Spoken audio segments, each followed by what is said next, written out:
When was the last time you genuinely felt that the decisions made in Washington, D.C. had a direct consequence on your life?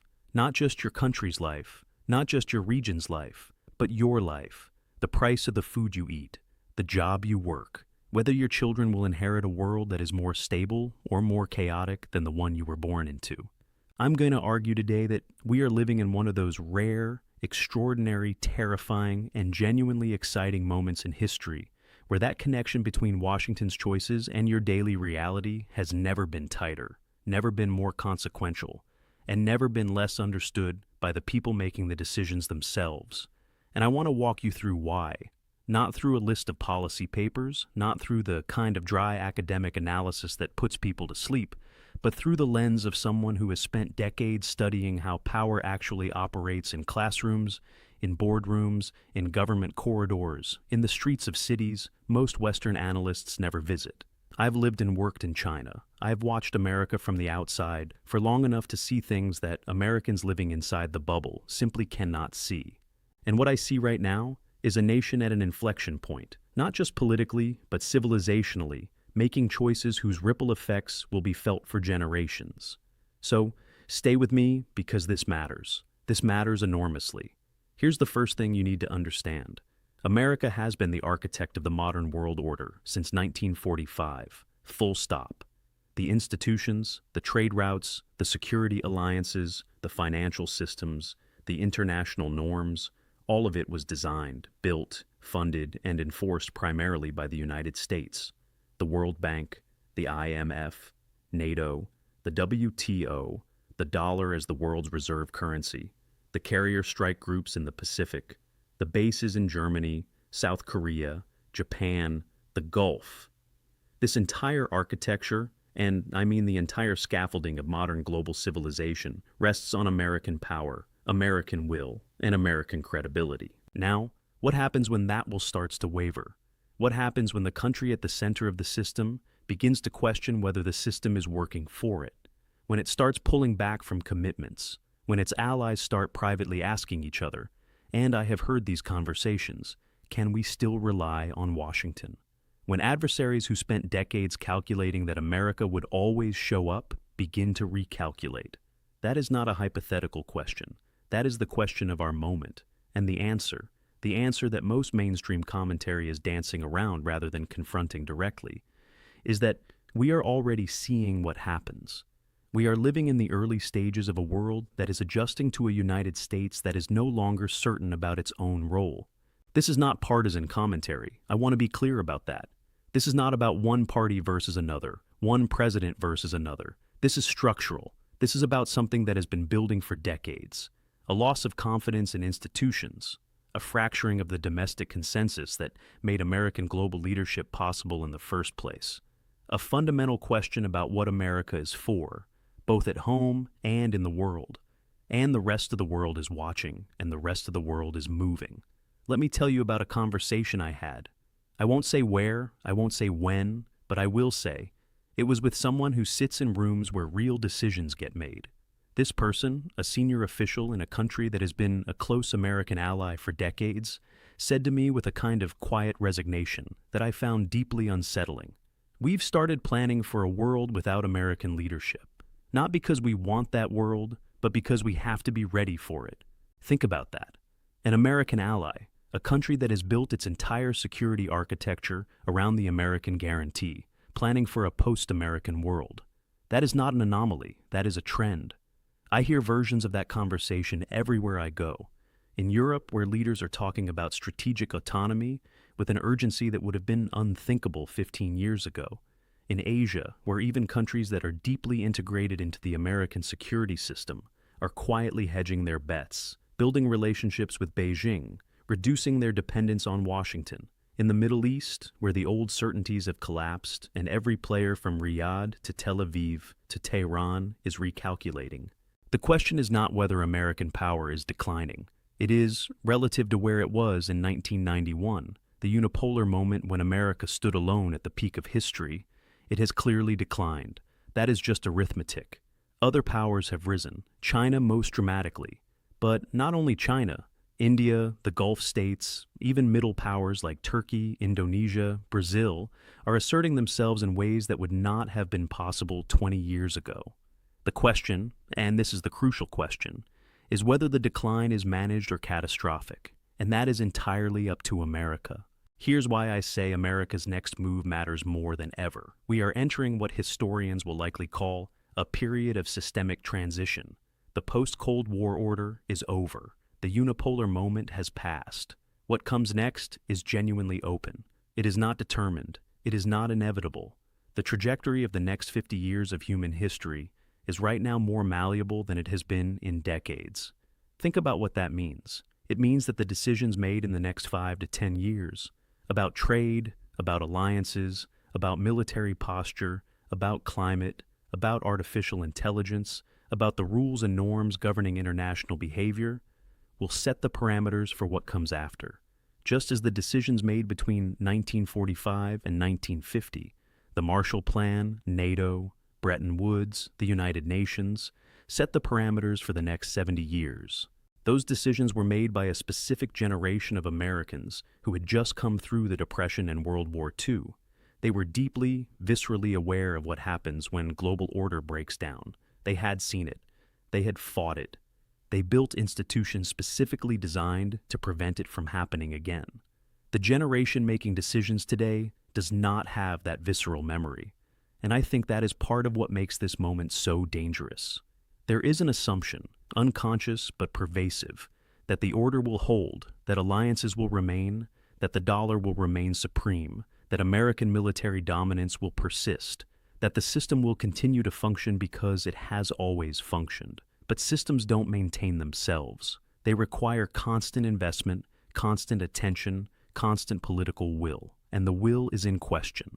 Now, let me talk about China, because you cannot talk about America's next move without talking about China. I've spent a significant portion of my professional life in China. I've watched it transform from a country that was genuinely structurally deferential to American leadership, even as it resented that deference, into a country that is now openly, confidently, systematically challenging American primacy across every domain simultaneously. Military, technology, economics, diplomacy, narrative, all of it. The Belt and Road Initiative, the Shanghai Cooperation Organization, the push for UN internationalization, the development of hypersonic weapons designed specifically to defeat American carrier groups, the dominance in rare earth supply chains, the semiconductor ambitions, the overseas naval base in Djibouti, the first ever with more to come, the diplomatic offensive in the global south, the brokering of the Saudi-Iran reconciliation deal, which would have been unthinkable as a Chinese role 10 years ago. These are not random events. They are the expression of a coherent long-term strategy pursued with extraordinary patience and discipline by a system that thinks in decades, not electoral cycles. And here's what I need you to understand about that strategy. It is not primarily about confronting America directly. It is about reshaping the environment around America, building alternatives, creating dependencies, making the American order optional rather than mandatory. The goal is not to defeat America in a war. The goal is to make American leadership unnecessary, and they are making significant progress. This does not mean China is winning. China has profound structural problems: demographic collapse, a property sector crisis, overcapacity, an authoritarian political system that stifles the kind of creative innovation that drives long-term growth. Xi Jinping's consolidation of power has, I would argue, made China both more assertive and more brittle. These are real constraints. But here's the thing. You don't have to be strong to exploit weakness. You just have to be patient while your competitor makes mistakes. And America right now is making mistakes. What are those mistakes? Let me be specific because I think vagueness is the enemy of understanding. The first mistake is a conflation of competition with confrontation. There is a legitimate debate about how to compete with China, how to maintain American technological leadership, how to protect critical supply chains, how to ensure that the next generation of transformative technologies is not dominated by an authoritarian state. That debate is necessary and important. But there is a significant difference between strategic competition and a new Cold War framework. The Cold War framework, The idea that we are in a binary struggle between two incompatible systems that must be pursued to the end is dangerous precisely because it becomes self-fulfilling. When you treat every interaction as a battle in an existential conflict, you foreclose the possibility of cooperation on issues where cooperation is not just desirable, but absolutely essential. Climate change cannot be solved without China and America working together. Full stop. China is the world's largest emitter. America is the second largest. Together they account for nearly 40% of global emissions. Whatever you think about the political systems involved, the physics does not care about ideology. The carbon molecules accumulate regardless. Pandemic preparedness, AI safety, nuclear risk reduction. These are all areas where American and Chinese interests, however different their systems, fundamentally align around preventing catastrophic outcomes. The Cold War framework makes that cooperation politically impossible, and that is a profound strategic error. The second mistake is the hollowing out of the multilateral system. American politicians across the political spectrum have increasingly treated international institutions as constraints rather than assets. The United Nations, the WTO, the WHO. There's a consistent pattern of underfunding, of threatening withdrawal, of treating these bodies as forums where American interests get outvoted and overridden. But here is a paradox that seems to escape the critics. These institutions were built by America. They reflect American values: transparency, rules-based adjudication, multilateral consensus. When America undermines them, it does not weaken the institutions in ways that primarily benefit America.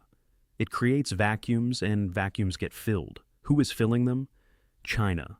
China is very deliberately positioning itself as the defender of the multilateral order, the very order America built, against American unilateralism. This is one of the great geopolitical ironies of our era. The country that built the rules is being positioned as the rule breaker, while the country that benefited most from a system it never designed is positioning itself as the system's guardian. In the global south, the billions of people in Africa, Latin America, South and Southeast Asia, who are the swing voters of the 21st century, many of them are finding China's pitch more compelling than America's. The third mistake is the domestic dysfunction, and this is the one that people don't want to talk about because it feels unpatriotic or because it gets weaponized politically. But I have to say it clearly. The internal fracturing of American politics is the single greatest threat to American global leadership. Not China, not Russia, not any external adversary. America, a country that cannot pass a budget without a government shutdown crisis. A country that has come perilously close to defaulting on its sovereign debt, which would send catastrophic shockwaves through the entire global financial system. A country where a significant portion of the population has lost faith in the integrity of its own elections. A country where the gap between the rhetoric of democracy and the reality of governance has become so wide that it is visible from space. That is not an advertisement for American leadership. That is the main argument against it, and adversaries know this. They don't need to defeat America from the outside. They just need to exacerbate the divisions from the inside. And social media has made that cheaper and easier than any covert operation in the history of intelligence. But here is what I genuinely believe and why I have not given up on this story. America has been here before. Not exactly here, but in territory that felt just as perilous, just as disorienting, just as existentially uncertain. The 1930s, a decade of isolationism, economic collapse, rising fascism, a democratic world order in full retreat. And then came the pivot, not immediately, not without enormous cost, but it came. The 1960s and 70s, Vietnam, assassination, Watergate, stagflation, the oil shock, the loss in Southeast Asia, cities burning. America looked from the outside like a civilization coming apart. And then, not without pain, not without setback, it didn't. The end of the Cold War created a different kind of crisis, the crisis of victory. The unipolar moment produced hubris, overextension, strategic incoherence, Iraq, Afghanistan, the financial crisis of 2008. All of these were self-inflicted wounds, products of a power that had lost the discipline that comes from real competition. And now, we are here, in what feels like the deepest, most structural crisis of American identity and purpose in modern history. But here's what history teaches again and again. Great powers that have the capacity for self-reflection, that can look honestly at their failures, diagnose what went wrong, and make the necessary corrections, can sustain their position far longer than anyone predicts. And great powers that cannot do that fall far faster than anyone expects. The question for America is not whether it can compete. Structurally, materially, institutionally, the United States remains an extraordinarily powerful country. The question is whether it has the political will to make the choices that sustained leadership requires. Let me tell you what I think those choices look like, because I don't want to be just another voice identifying the problem without engaging with the solution. The first choice is to recommit to the institutions America built. Not uncritically, not without pushing for reform, but with the recognition that a world with functioning multilateral institutions is vastly preferable to a world without them, and that American withdrawal does not make those institutions disappear. It just transfers influence over them to others. The second choice is to develop a more sophisticated China strategy, one that distinguishes between genuine security threats, and there are genuine security threats, and the kind of economic competition that can be managed through rules and negotiation, one that does not treat every Chinese success as an American failure, one that makes room for the kind of selective cooperation that serves American interests even as it competes where competition is necessary. The third choice is the hardest one. It is to rebuild the domestic foundations of American power: infrastructure, education, research, and development.